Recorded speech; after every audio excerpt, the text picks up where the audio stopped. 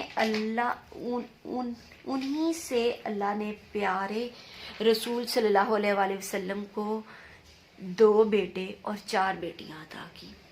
دیکھیں، جیسے ہی وہ سفر سے واپس آئے، حضرت خدیجہ رضی اللہ تعالیٰ عنہ ان کے رویوں سے، ان کے اخلاق سے بہت متاثر تھی، تو انہوں نے ارادہ کیا کہ میں حضور نبی کریم صلی اللہ علیہ وآلہ وسلم سے نکاح کر لیتی ہوں۔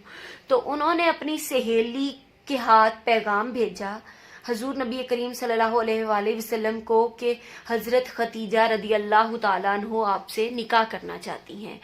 تو آپ صلی اللہ علیہ وآلہ وسلم نے اپنے چچا جان سے اس کا مشورہ لیا، اس بات کا مشورہ کیا اور ان کا پیغام قبول کر لیا۔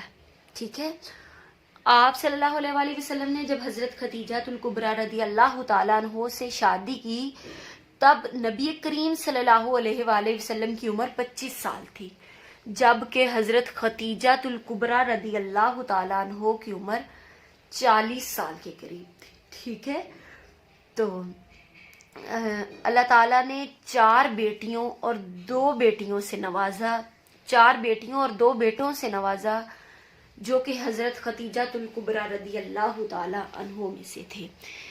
نبی کریم صلی اللہ علیہ وآلہ وسلم نے زندگی میں ہر طرح کی مثال دنیا والوں کے لیے، ہمارے لیے پیدا کی۔ انہوں نے بہت ساری بیوہ عورتوں سے، بچیوں سے، بڑی عمر کی عورتوں سے نکاح کیے تاکہ لوگوں کو بتا سکے کہ زندگی کیسے گزاری جا سکتی ہے، کیسے گزارے۔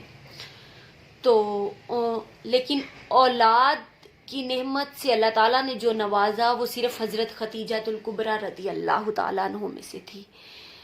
ٹھیک ہے، حضرت خدیجہ رضی اللہ تعالیٰ عنہ وہ پہلی خاتون تھی جنہوں نے اسلام قبول کیا۔ حضور نبی کریم صلی اللہ علیہ وآلہ وسلم سے متاثر ہو کر انہوں نے اسلام قبول کیا تو انہوں نے نکاح کا فیصلہ بھی کر لیا. ٹھیک ہے، تو یہ ہم نے حضرت خدیجہ الکبریٰ رضی اللہ تعالیٰ عنہ کی تھوڑی سی حالات زندگی کا جائزہ. ہم نے دیکھا کہ وہ مکہ میں تھیں تو کیسے تھی، اس کے بعد انہوں نے تجارت کی، نبی کریم صلی اللہ علیہ وآلہ وسلم کے ہاتھوں تجارت کروائی تو کیا نتیجہ ہوا، وہ کیسے متاثر ہوئی، انہوں نے کیسے نکاح کیا. تو یہ ہم نے تھوڑی سی ان کے حالات زندگی پڑھی ہے. امید ہے آپ سب لوگوں کو اس کی سمجھ آ گئی ہوگی. ٹھیک ہے، کل ایک نئے ٹاپک کے ساتھ ہم دوبارہ ملیں گے. تب تک کے لیے خدا حافظ، فی امان اللہ.